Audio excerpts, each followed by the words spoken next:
کہ جب حملہ ہوتا ہے, جب بم یا کوئی گولی چلائی جاتی ہے تو اس کا ہدف کوئی ضروری نہیں کوئی ایک ہو. گولی چلائی میرے اوپر جائے, لگ بیجر صاحب کو جائے یا شاہ صاحب کو لگ جائے, یہ ایسا ممکن ہے؟ یہ تو ہو سکتا ہے کہ جب بمباری شروع ہو جائے تو کوئی پتہ نہیں کہ حرمین جو ہمارے مقدس مقامات ہیں ان پر بھی کوئی گولا گرے, اللہ نہ کرے کہ ایسا ہو, لیکن ایسا ہو بھی سکتا ہے. لیکن یہاں پر یہ جو بات سوال کہ میں اس سائڈ پہ آتا ہوں کہ دفاع کا حق صرف اس کو ہے جس پر حملہ ہوتا ہے. دفاع جو ابھی فوجی اصطلاح میں بھی میجر صاحب فرما رہے تھے, دفاع اس وقت ہوتا ہے جب کوئی آپ کے خلاف جارحیت کرتا اور آپ اس کا دفاع کرتے. تو میں نہیں سمجھتا کہ سعودی عرب کی یہ دفاعی پوزیشن ہے یا ان کو کسی مدد کی ضرورت ہے. بھائی آپ کے پاس اتنا پیسہ ہے, آپ جو ہے وہ ایمان کی دولت سے مالا مال ہے, آپ اپنے آپ کو بہت جو ہے وہ پکا اور سچا مسلمان سمجھتے ہیں, آپ کو تو اللہ کی مدد ہی کافی ہے. جیسا کہ آپ کا کہنا ہے کہ اللہ سے کسی سے مدد نہ مانگو, پھر آپ کو کسی سے جا کے مدد مانگنے کی کیا ضرورت ہے؟ آپ کی اپنی آرمی, جتنا کہ آپ کے پاس پیسہ ہے, آپ کی اتنی آرمی ہونی چاہیے, اتنی اسٹرانگ آرمی ہونی چاہیے کہ آپ کو تو چاہیے, آپ یہ اگر کلیم کرتے ہیں کہ آپ دنیا بھر کے مسلمانوں کے اور اسلامی دنیا کے آپ جو ہے وہ لیڈر ہیں, تو پھر تو آپ کو تو دوسروں کی مدد کرنی چاہیے بھائی. جا کے آپ کو تو پاکستان کی مدد کرنی چاہیے جو چاروں طرف سے خطرات میں گھرا ہوا ہے. آپ کو تو اس وقت جب مسلمان مر رہے تھے عراق میں امریکہ کی جو ہے وہ جارحیت سے, ٹھیک ہے صدام نے کیا, صدام اس صدی کا, پچھلی صدی کا سب سے برا آدمی گنا جا سکتا ہے, لیکن سوال ہے کہ وہ جو نہتے عراقی شہری مر رہے تھے ان کو بچانے کے لیے تو آپ نے کچھ نہیں کیا, بلکہ آپ نے اپنی زمین دی, اپنے اڈے دیے امریکہ کو, کیا بھائی ہمارے گھر میں بیٹھ کے آ کے تو حملے کرو. تو آپ کو تو مسلمانوں کی مدد کرنی چاہیے شاہ صاحب. میں شاہ صاحب سے مراد شاہ عبدالعزیز صاحب کی نسل کو لے رہا ہوں کہ آپ کو تو آل سعود, آپ کو تو مسلمانوں کی مدد کرنی چاہیے. آپ پوری دنیا کے مسلمانوں کے لیڈر ہونے کا دعویٰ کرتے ہیں, آپ خادمین حرمین شریف ہیں, تو آپ کی ان کی مدد کریں, آپ کی ان سے مدد مانگنے.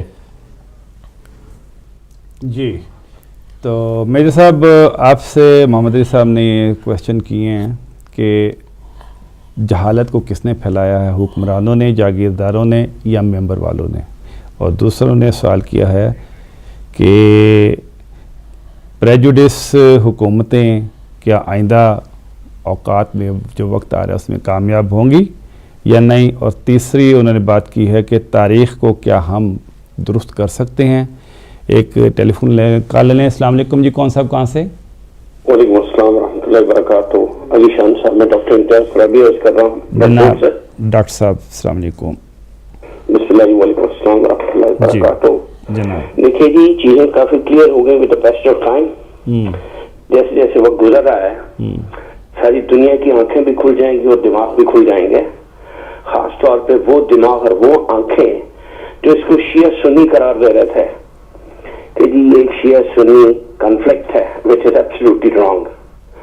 ساری دنیا کو پتا ہے کہ وہاں پہ جو اکثریت ہے, بے شک وہ زیدی ہیں, لیکن ان کی نماز ادا کرنے کا طریقہ, ان کی عبادات, وہ سارے امام شافعی کے ماننے والے, ان کے پیروکار ہیں, which is established now.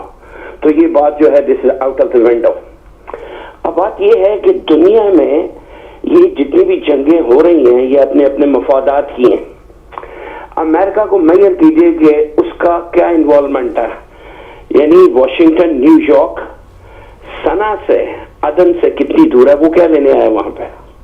اور ایک چھوٹی اسٹیٹ, دس از ہنگر سٹرکن کنٹری. یمن جو ہے وہ آل پروڈیوسنگ کنٹری نہیں ہے, یہ ایسے ہی ہیں جو کہ اجداد تھے سعودی عرب کے, یہ بھی پائریٹس تھے, یہ سی پائریٹس تھے. یہ جو آج آل سعود ہے, اس کی ہسٹری اگر پڑھیں آپ, صرف زیادہ نہیں 150 سال پیچھے چلے جائیے, 100 سال پیچھے چلے جائیے, تو یہ سارے کے سارے سی پائریٹس تھے. تو یہ جو یہ عدن والے, یہ یمن والے, یہ ان کی آل پروڈکشن کیا یہ اسلحہ بناتے ہیں, پوری دنیا کو بیچتے ہیں؟ کیا یہاں سے سونا نکلتا ہے, یہ امریکہ کو بیچتے ہیں؟ نہیں, یہ ایک روٹ ہے جس کے لیے جنگ ہو رہی ہے, وہ روٹ ہے عدن کا. یہ اس کے لیے اپروچ حاصل کرنے کے لیے جنگ امریکہ صاحب اس لیے آئے ہیں, اور دوسرا یہ کہ انہوں نے اپنا اسلحہ بیچنا ہے. آپ دیکھیں کس طریقے سے یہ جنگ لڑی جا رہی ہے کہ یو اے ای ایک بھوکے ننگے ملک کے لیے 30 ایئر کرافٹ جو ہے وہ کہہ رہے جی میرے حاضر ہیں. اور کویت جو ہے وہ 3 اسکواڈرنس آف F-18 F-18 اس کے 3 اسکواڈرن جو ہے وہ دہران ایئرپورٹ پہ at the disposal of Saudi monarch کھڑے ہیں کہ جب چاہیں وہ آپ کی فلائٹ کے لیے تیار ہیں. بحرین جیسا ملک 12 جہاز, قطر 10 جہاز, جارڈن 6, موراکو جیسا ملک 6 جہاز, سوڈان جو ہے وہ 3 جہاز. مائی گاڈ, یہ اس اکیلے یمن نے ان ممالک کا کیا بگاڑا ہے؟ یہ جتنوں کو میں نے نام لیے ہیں ان کا کیا بگاڑا ہے؟ اس نے کیا ان کا کوئی ایکسپینشنزم کا کوئی ڈیزائن ہے اس کا؟ نو. یہ سارا کچھ ہو رہا ہے وسائل پہ قابو پانے کا. مڈل ایسٹ, یمن تو ایک بہانہ بن رہا ہے. یمن hasn't got that big reservoirs as the Saudi has got, یا for that matter UAE کے ہیں. یہ ایک کھولی جا رہی ہے دوزخ کہ جو ان کو آج امریکہ کو, اسرائیل کو خوشحالی نظر آتی ہے پورے مڈل ایسٹ میں in the form of Qatar, Kuwait, UAE اور فار دیٹ میٹر عمان بھی اس میں شامل ہے. یہ ان کو ایک نظر نہیں بھا رہا. اور آپ دیکھیے کہ یہ اس کو بہانہ بنا کے اب کیا ادھر سے اتنے جہاز آئیں گے سپورٹ میں یا ڈیفنس میں؟ ان کی ڈیفنس لائن کو دیکھیے آپ کہ ان کی ڈیفنس لائن کے پاس ہے کیا. آپ نے دیکھی ہوگی اگر فوٹیج دیکھے, وار فوٹیج, تو اس میں آپ دیکھتے ہیں کہ اپنے شانوں پہ انہوں نے اینٹی ایئر کرافٹ میزائلز رکھے ہوئے ہیں. It is combat. یہ کمبیٹ کریں گے, یہ کمپیٹیبلٹی ہے امریکہ کے خلاف. امریکہ ان کو ساری لاجسٹک فیسلٹیز دے رہا ہے, لاجسٹک انٹیلیجنس دے رہا ہے کہ ایتھو مارو, ادھر ہے گجے, ادھر ہو گجے. مائی گاڈ, بینگ بدماش آف دا ایریا, یہ بدماش ہے پوری دنیا کا. اگر یہ بہت بڑا ہے تو ہی suppose to sit down with them, بیٹھو بھائی نیگوسیشنز کرو and let me apprise your good self. And اس کا نیگوسیشن ہے. اور جہاں تک ایران پہ جو بلیم لگ رہا ہے کہ وہ اسٹوجیز ہیں جی اور وہ اس جنگ کو ہوا دے رہے ہیں, بتائیے ایک جہاز بھی ان کا ابھی تک فلائی کیا ہے, اس نے انوالومنٹ کی ہے؟ ایک سپاہی دہا دیں بارڈرز پہ کہ وہ ان کے کمبیٹ کے لیے آیا ہو. یہ ساری بدماشی ہے, یہ ساری بدتمیزی ہے. اور اس کے بعد آ گیا پاکستان کا رول. پاکستان کہاں کا چوکیدار ٹھیکیدار بنا پڑتا ہے؟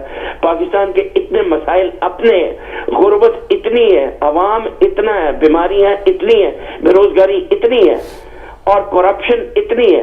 اس کے باوجود یہ حکومت $1.5 ارب لے کے اس کی کمٹمنٹ ہے. اس کا آج تک پبلک کو اسمبلی میں, سینٹ میں نہ کسی نے پوچھا, نہ انہوں نے بتایا کہ وہ 1.5 ارب کس کھاتے میں گیا, کس غریب کے کام آیا, کس پاکستانی کے کام آیا. وہ آیا ضرور پاکستان میں, لیکن کیا لوگوں کو اسمبلی کا, جس کا جمہوریت کا اتنا رونا رویا جاتا ہے, کیا ان کو کانفیڈنس میں لیا گیا کہ جی یہ ہم نے لے لیا ان سے اور اس کے جواب میں ہمیں اپنی فوج بھیجنی پڑے گی؟ تو یہ وہ تمام چیزیں ہیں جن کو ہمارے دیکھنے اور سننے والوں کو اپنے ذہنوں میں رکھنا ہے. سب سے بڑی بات کہ یہ شیعہ سنی ہے ہی نہیں چکر. دوسری بات یہ ایران کی وار ہی نہیں ہے. تیسری بات یہ پاکستان کی وار ہی نہیں ہے. پاکستان کو بھی اس آگ سے پیچھے رہنا چاہیے. پاکستان بہت شکریہ ترابی صاحب, بہت شکریہ. مجھے روکنا پڑے گا کیونکہ اب ہمارے پاس وقت بہت تھوڑا رہ گیا ہے, اور پلیز کنٹرول روم سے کہوں گا ٹیلی فون لائنز بند کر دیں. اب ہمارے پاس بالکل ٹیلی فون لائنز لینے کا وقت نہیں ہے. تو جناب ہم میرے صاحب آپ کی طرف آئے تھے, میں نے آپ سے 3-4 چیزیں رکھی تھیں, اور وہ یہ ہیں کہ جہالت کو کس نے پھیلایا, حکمرانوں, جاگیرداروں یا ممبر والوں نے, اور جمہوریت. یہ پریجوڈس حکومتیں آئندہ وقت میں کامیاب ہوں گی نہیں, اور تاریخ کیا ہم درست کر سکتے ہیں یا نہیں کر سکتے. اور ڈاکٹر امتیاز ستاروی صاحب نے بہت لمبے چوڑی باتیں کیں. اس کا لب الباب صرف یہی ہے کہ پاکستان اگریسر کے ساتھ جا رہا ہے, جو نہیں جانا چاہیے. جی علی شان صاحب, میرے خیال میں جہالت کو پھیلایا نہیں جاتا, جہالت سے نکلا جاتا ہے.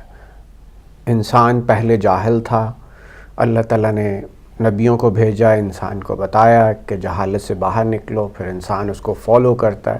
تو ہم انفارچونیٹلی اب آپ کسی کو بلیم کس کو کریں گے, چاہے وہ رولرز ہیں, چاہے وہ ممبر والے ہیں, یا جو بھی ہے, تو انسان نے خود سے اس چیز کا تدارک کرنا ہے, خود سے اس میں سے نکلنا ہے. اللہ نے ہر انسان کو یہ اہلیت دی ہے کہ وہ سوچے اور تفکر کرے اور ان چیزوں کی طرف راغب ہو. یہ ایک علیحدہ سی بات ہے کہ ہمارے ہاں چونکہ انسان نے کبھی بھی حق کا، میں مسلمانوں کی بات کر رہا ہوں، اس اعتبار سے حق کے ساتھ کھڑے نہیں ہوئے اور ڈرپوک رہے، جس طرح سے کربلا کا واقعہ بھی آپ اس میں مثال کے طور پہ پیش کر سکتے ہیں. تو اس کا پھر انجام یہی ہوتا ہے. جو قومیں جن کا ضمیر مر جاتا ہے وہ پھر پستی رہتی ہیں، وہ پھر اسی طرح سے رہتی ہیں، وہ جاہل ہو جاتی ہیں، پھر ان کے کانوں اور منہ پہ پردے پڑ جاتے ہیں، جس طرح سے وہ سارے کا سارا سلسلہ جو ہوتا ہے. بٹ صاحب آپ کی طرف آؤں گا کہ سویڈن سے حامد رضا صاحب نے کہا ہے کہ ہوتی نظر آتا ہے کہ ان کے پاس کوئی ایسے وسائل تو ہیں نہیں ہیں، جبکہ سعودی عرب کے ساتھ دنیا کی طاقتور ترین ملک امریکہ، اسرائیل، پاکستان، ترکی وغیرہ یہ سب کی ان کی یہ چیزیں موجود ہیں.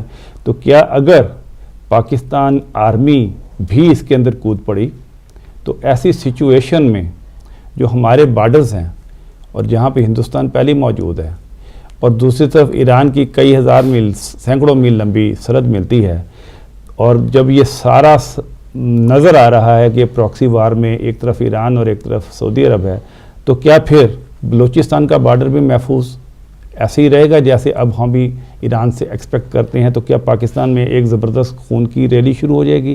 یہ 3-4 چیزیں. لیکن یہ غیر محفوظ تو وہ ہوتا ہے، اس کے ہونے کا خدشہ ہوتا ہے جو محفوظ ہو. پاکستان کسی طرف سے بھی محفوظ نہیں ہے، نہ انٹرنلی نہ ایکسٹرنلی. اب چیز یہ ہے کہ آج تک اگر پاکستان کو بارڈر کے حوالے سے کہیں سے اگر کوئی ٹھنڈی ہوا کا جھونکا ملا ہے تو وہ ایران کی طرف سے ملا ہے. افغانستان جس کی جنگ میں ہم نے اپنے ملک کو تباہ و برباد کر لیا، اس کا ہمیشہ سے جھکاؤ بھارت کی طرف رہا، اور افغانستان کے پرانے حکمران یہ دعوے کرتے رہے کہ ان کا جو ہے وہ ان کا علاقہ جو دریا جیلم تک ہے. اور انڈیا کے ساتھ تو ہمارا ابتدائی دن سے جھگڑا ہے، انڈیا نے تو ہمیں تسلیم ہی نہیں کیا. تو اب چیز یہ ہے کہ میرا تو ذاتی خیال یہ ہے کہ پاکستان اس وقت بدترین قسم کے عدم تحفظ کا شکار ہے ہر طرف سے. تو ایک ایران کا معاملہ رہ گیا ہے، لیکن سوال یہ ہے کہ کیا یہ ایران کی جنگ ہے بھی یا نہیں. ایران کو تو میرا حال زبردستی اس میں ملوث کیا جا رہا ہے. باقی رہی بات جو یمن میں بیٹھے ہوئے ہیں حوثی قبائل، ان کے پاس جدید ہتھیار نہیں ہے. سوال یہ ہے کہ اگر ان کے پاس جدید ہتھیار نہیں ہے تو کیا وہ حملہ کر رہے ہیں کسی پر؟ یقیناً وہ تو حملہ نہیں کر رہے. اب یہ ہے کہ الزام لگایا جا رہا ہے، ان کو حملہ آور بنایا جا رہا ہے.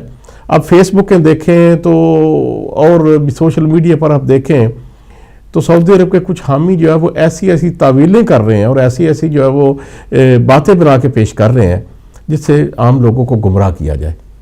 لیکن پھر وہی بات آ جاتی ہے کہ اب زمانہ وہ بے وقوف زمانہ نہیں رہا، وہ سادگی نہیں رہی. اب سوشل میڈیا کے ذریعے دنیا بھر کی خبر، اب دنیا ایک گلوبل ولیج بن چکی ہے. تو اس میں اب لوگوں کو زیادہ آپ اس طرح غلط معلومات کے ذریعے امپریس نہیں کر سکتے. میرا نہیں خیال کہ ایسا ہوگا.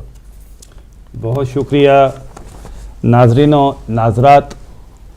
ابھی آپ نے میرے معزز مہمانوں سے یمن کی صورتحال اور اس میں پاکستان کے کردار کے حوالے سے سوالات کرنے والے بہت سارے ہمارے دوستوں کے بڑے ہی مفصل اور گہرے جوابات دیے ہیں. آخری 5-10 منٹ رہ رہے ہیں. میں آج کے اس سبجیکٹ کو لپیٹتے ہوئے آپ سے عرض کروں گا کہ یہ جو اس وقت تنازع نظر آ رہا ہے، اس تنازع میں جیسے میجر شبیر صاحب نے یہ کہا کہ جہالت سب سے بڑا اہم رکن ہے، اور وہ جہالت پھیلتی نہیں ہے بلکہ اس کو سمیٹا جاتا ہے. مگر سمیٹنے کے لیے جو کردار ادا کرتے ہیں ان میں ممبر بھی شامل ہیں، حکومتیں بھی شامل ہیں، اور جو سول سوسائٹی بھی ہے وہ بھی شامل ہے. اور بدقسمتی سے مسلم امہ کی نہ حکومت، نہ سول سوسائٹی اور نہ ہی ممبر اپنی ذمہ داریاں اہم اور بہتر طریقے سے انجام دے رہے ہیں، بلکہ ان میں ہمیں بہت ساری کوتاہیاں اور لاپرواہیاں نظر آتی ہیں. محترم بٹ صاحب نے آپ کے سوالات کے جوابات دیے اور انہوں نے بہت صاف طریقے سے یہ بتایا کہ جمہوری ادوار میں یا غیر جمہوری ادوار میں ایک چیز تو بالکل صاف ہے کہ یا تو جھوٹ اور پروپیگنڈا کے ذریعے دوسرے کو دبایا جاتا ہے اور یا پھر سچ کا ساتھ دیا جاتا ہے، اور اس وقت نظر یہ آ رہا ہے کہ پوری دنیا جھوٹ اور پروپیگنڈا کا ساتھ دینے کے لیے تیار ہے، جبکہ سچ کا نہیں۔ مختصر طور کے اوپر میں اس کانفلکٹ کے اوپر تھوڑی سی نظر ڈالتا ہوں۔ اس وقت اگر آپ دیکھیں تو حجاز مقدس کے غاصب بادشاہ، انہوں نے شمالی یمن کے 3 صوبے نجران، جازان اور اسریر پر مدت دراز ہو گئی قبضہ کیا ہوا ہے۔ 1990 میں سعودی عرب نے شمالی یمن میں کوشش کی کہ پیسے دے کر وہاں کے ہوتی قبائل کو زبردستی ان کا مذہب تبدیل کروایا جائے، اور جس کے اوپر پہلی دفعہ وہاں پر انریسٹ پیدا ہوا کہ یہ ہمارے ساتھ کیا ہو رہا ہے۔ لہذا وہاں پر سیاسی طور کے اوپر ہوتیوں نے اپنی ایک تنظیم بنائی، اور اس تنظیم کے بعد انہوں نے سیاست میں حصہ لیا۔ میں آپ کو بتاتا چلے جاؤں کہ عدن کے 2 حصے ہیں، شمالی عدن اور جنوبی عدن، جو 2 ممالک تھے، ان میں سے 1000 سال سے شمالی عدن کے اوپر ہوتی قبائل کی حکومت ہے، اور ہوتی قبائل اور ان کے ساتھی پوری آبادی کا صرف 30% ہیں۔ 70% حصہ اہل سنت والجماعت کا ہے، اور ہوتی خود بھی شیعہ نہیں ہیں، بلکہ جیسے کہ بتایا کہ وہ ہاتھ باندھ کر نماز پڑھتے ہیں، زیادیاں ہیں، اور اثنا عشری شیعوں سے ان کا تعلق نہیں ہے۔ جب یہ دونوں حکومتیں اکٹھی کی گئی، شمال اور جنوب کو اکٹھا کیا گیا، اور یہ اکٹھا کیا گیا تھا امریکہ کے کہنے کے اوپر، اور پھر وہاں پہ الیکشن کروائے گئے، اور ان الیکشن کے نتیجے میں اس وقت کے دور کے اندر اگر ہم دیکھتے ہیں تو وہاں پر عبداللہ صالح صاحب کی حکومت آئی، اور انہوں نے حکومت میں آنے کے بعد ہوتیوں کو یا شمالی قبائل کو کچھ بھی دینے کی بجائے ڈنڈا اور طاقت کے زور کے اوپر ان کو دبانے کی کوشش کی۔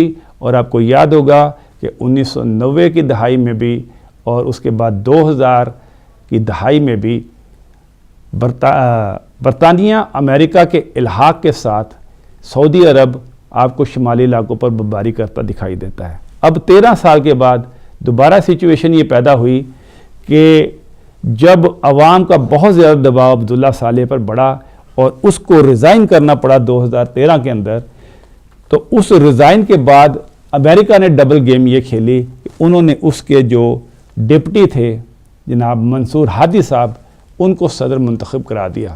کمال کی بات یہ ہے کہ دنیا کی طاقتور ترین ڈیموکریسیز ایک کنگ شپ کا سہارا لے کر اس ملک کے اندر، یمن کے اندر، ڈیموکریسی کی بدائے دونوں دفعہ اپنے چنے ہوئے ساتھیوں کو یا ٹٹوؤں کو آگے لا کر وہاں پہ حکومت بنانا چاہ رہی ہے۔ اور اگر وہ بن بھی گئے تھے تو تھوڑی سی ان کو یہ سمجھ آتی کہ ہوتیوں کو اور دوسرے قبائل کو ساتھ لے کر چلتے ہیں تو شاید یہ حالات اس طرح کے نہ آتے۔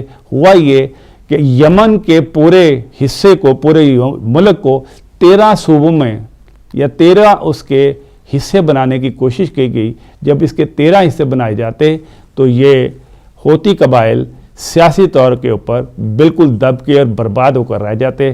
لہٰذا انہوں نے سینٹر سے یہ درخواست کی کہ اس کے 13 حصے کرنے کی بجائے ان کو مختصر کر کے 3 یا 4 یا 5 اس کے صوبے یا حصے بنائے جائیں، تاکہ ہم اپنی اٹانومی میں رہتے ہوئے ہم ایک مضبوط آپ کے پارٹنرشپ کے اوپر سامنے آئیں۔ مزیداری کی بات ہے کہ ان کو جب طاقت سے روکا گیا تو انہوں نے عوام کا سہارا لیا اور اپنا مقدمہ پورے یمن کے عوام کے سامنے پیش کیا، اور جس کے نتیجے میں عبداللہ صالح کے مقابلے میں لاکھوں افراد سڑکوں پر نکلے، جلوس نکلے، بہت زیادہ لوگ مارے بھی گئے، مگر اس کا نتیجہ عبداللہ صالح کی حکومت کے برخاست ہونے پر ہوا۔ لیکن منصور ہادی نے اس سے پھر کچھ نہ سیکھا، اور حکومت میں آنے کے بعد، جو کہ ایکچولی ڈیموکریٹک حکومت نہیں تھی بلکہ زبردستی کی بنائی ریگڈ الیکشن کے بعد جو حکومت بنی تھی، انہوں نے بھی اسی پالیسی کو چلانے کی کوشش کی۔ مزیداری کی بات ہے عبداللہ صالح جو پہلے بمباری کرتا ہے اور دشمن ہے ہوتیوں کا، وہ اقتدار سے جانے کے بعد اپنے فوجی ساتھیوں سمیت ہوتیوں کے ساتھ آ ملتا ہے، اور اس کے ہوتیوں کے ساتھ آ ملنے کے بعد فوج کا ایک بہت بڑا حصہ اس تحریک میں شامل ہو جاتا ہے، اور اس تحریک کو ایک عوامی صورت وہ مل جاتی ہے، اور پوری یمن کی عوام صرف ایک مطالبہ کر رہی ہے کہ ہمیں غیر جمہوری طریقے سے نہیں بلکہ جمہوری طریقے سے منصفانہ الیکشن کر کے ہماری نمائندہ حکومت بنائی جائے، جس کے نتیجے میں پہلے تو منصور ہادی عدن میں فرار ہوئے، اور جب وہاں پر بھی ان کو دباؤ کا سامنا کرنا پڑا تو وہ وہاں سے اٹھ کر سعودی عرب میں چلے گئے، اور اب وہ سعودی عرب میں بیٹھ کر دنیا سے اپنے ہی ملک کے اوپر حملہ کرنے کے لیے امداد مانگ رہے ہیں، اور اب وہ امداد مانگنے کے ساتھ فضائی حملوں کے بعد اب وہ سعودی عرب سے اور اس کے جو الائز ہیں ان سے گراؤنڈ کی ریالٹیز اور گراؤنڈ کے اوپر حملہ کرنے کے لیے بھی فوج مانگ رہے ہیں۔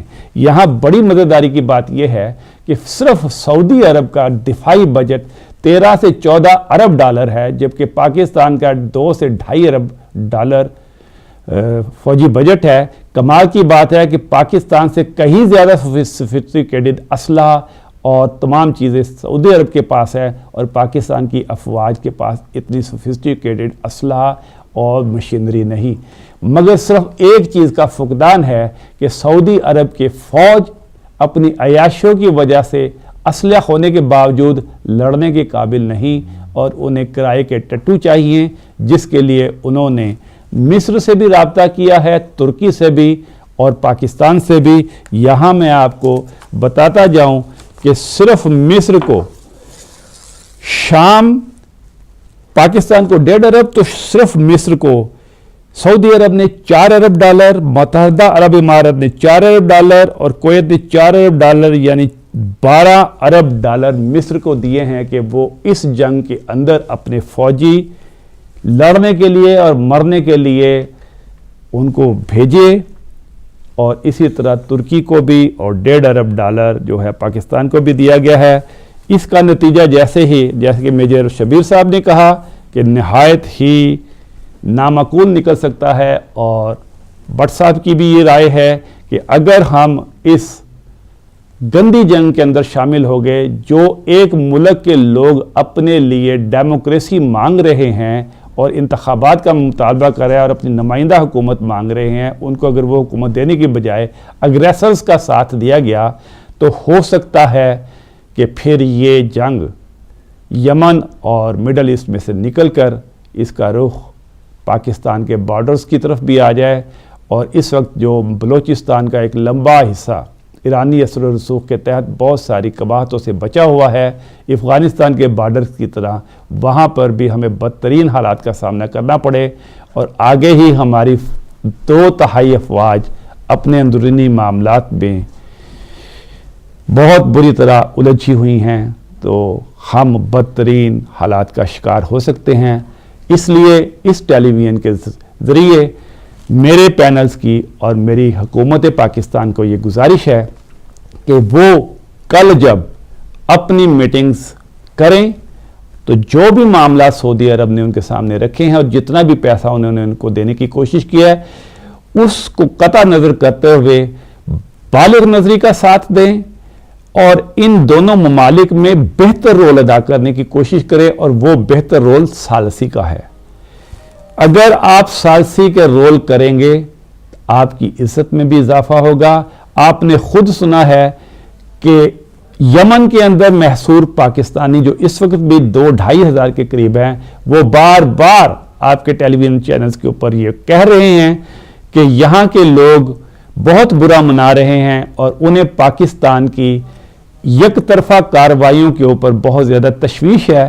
اب تک کسی پاکستانی کا گلا نہیں کاٹا گیا، اب تک اس قبائلی اتحاد نے، جسے ہم دہشت گرد یا جو بھی نام دے رہے ہیں، انہوں نے کسی انسان کی جان کو خطرہ نہیں دیا، اور جو بھی وہاں سے اس ملک سے نکلنا چاہ رہا ہے اس کو آسان ایکسس دیا جا رہا ہے۔ یہ علیحدہ بات ہے کہ سعودی عرب نے اس ملک کا انفراسٹرکچر